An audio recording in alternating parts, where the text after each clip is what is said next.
Good evening દોસ્તો. આજે 26/7/2024 શુક્રવારે સાંજે 7 કલાકે ફરીથી આપણે મળ્યા છીએ. સાતેજના બ્લોક નંબર 1392 અનુસંધાને શ્રી આતાજી બેચરજી ઠાકોર.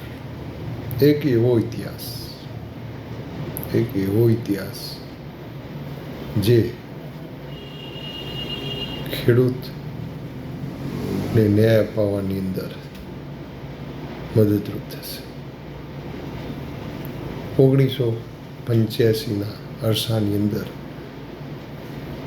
બ્લોક નંબર 1392ની અંદર આતાજી બેચરજી ઠાકોરનું નામ ચાલતું હતું.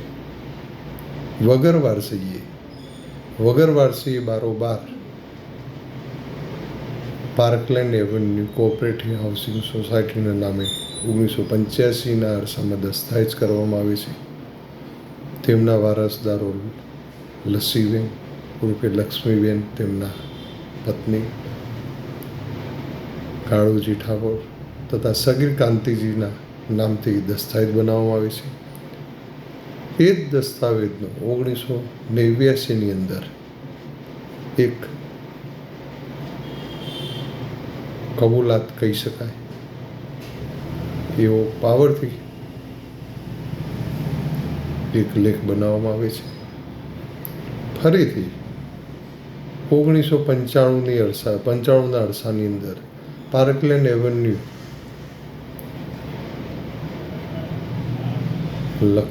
લખીબેન કાળુજી વગેરે નામે રિવર્સ દસ્તાવેજ કરી આપે છે. એ જ દિવસે ફરતી પાવરથી અમૃતજી રમતુજીને દસ્તાવેજ કરી આપવામાં આવે છે. ચોંકાવનારી હકીકત, એક દિવસે 1995માં દસ્તાવેજ થાય છે અને બીજા જ નંબરથી જમીન વેચાઈ જાય છે. એથી પણ ચોંકાવનારી હકીકત, પ્રથમેશ ફાર્મ્સ પ્રાઇવેટ લિમિટેડ નામની 30 કંપનીઓને અમૃતજી રમતુજી ઠાકોર વેચાણ આપે છે.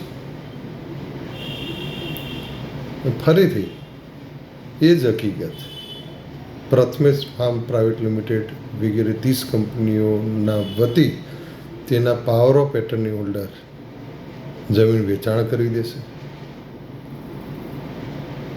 ફરીથી એ જ હકીકત, જમીન રેકોર્ડની અંદર નામ ના આવવા છતાં ફરીથી દસ્તાવેજ થઈ જાય છે સંજયભાઈના નામે. સંજયભાઈ એ જ રીતે રેકોર્ડમાં ન હોવા છતાં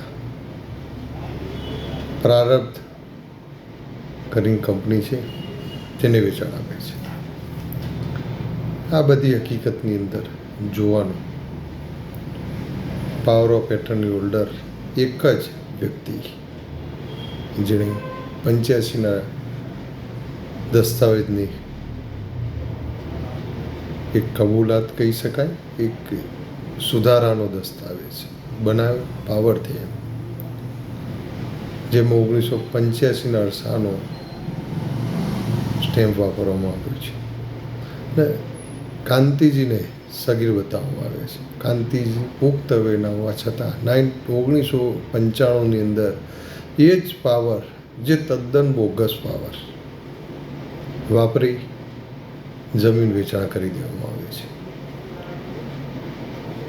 વધુ ચોંકાવનારી હકીકત, પાર્કલેન્ડ એવન્યુ કોઓપરેટિવ હાઉસિંગ સોસાયટીના 1985ના દસ્તાવેજની અંદર જે ચેરમેન સાહેબ છે તે જ પાવર ઓફ એટર્ની હોલ્ડર છે, ધીરેનભાઈ વાલચંદભાઈ શાહ. બહુ મોટું નામ છે.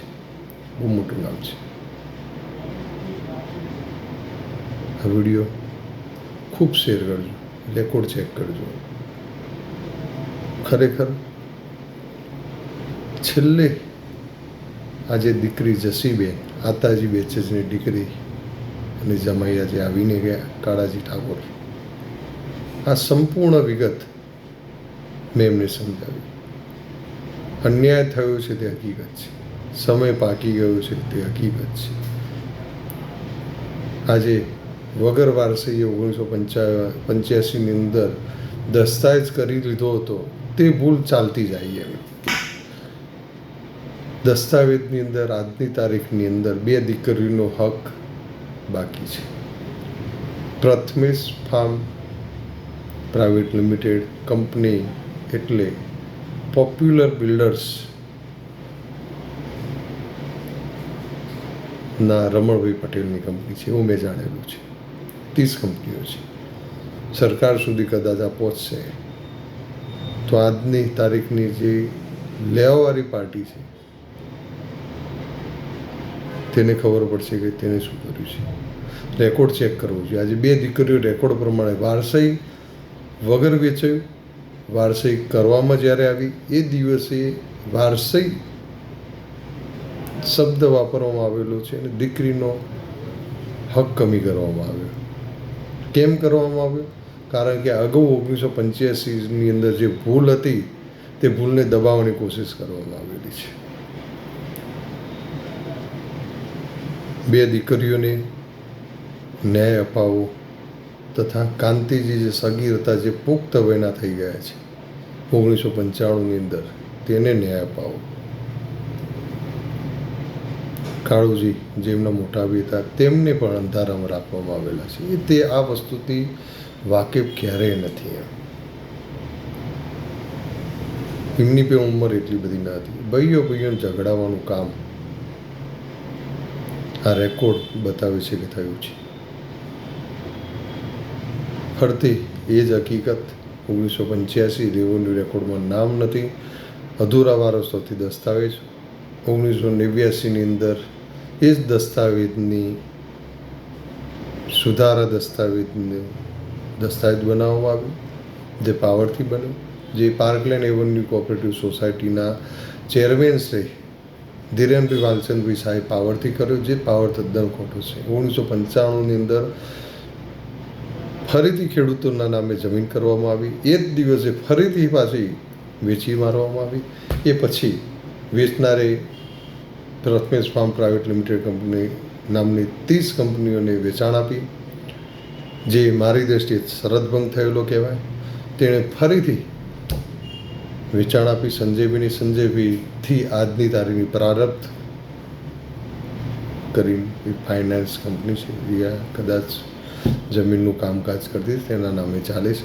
ખાસ મારી અરજ છે, દીકરીઓને ન્યાય આપો, સામેથી બોલાવીને એને ન્યાય આપો. લડત આજ મારું કર્મયુદ્ધ ચાલુ રહેશે. રેવન્યુ રેકોર્ડનો સાચો ઇતિહાસ હું બતાવતો રહીશ. કોઈનું નામ બદનામ કરવા, આર્થિક તોડ કરવા માટે આ કોઈ વિડીયો નથી. આ રેવન્યુ રેકોર્ડની સચ્ચાઈ છે. 54 વખત મારી નાખવાની ધમકી પછી આજે આ 3જો શંખનાદ બનાવવાની મારી ઈચ્છા થઈ. ફરીથી મળીશું આ જ રીતના શંખનાદ લઈને, સત્ય ઇતિહાસ લઈને. બ્લોક નંબર 1392 સાતેજ ગામનો. જાણવા માટે વિડીયો શેર કરજો, લાઈક કરજો ને યુટ્યુબ ચેનલ મારી સબસ્ક્રાઈબ કરજો. જય હિન્દ. અસ્તુ.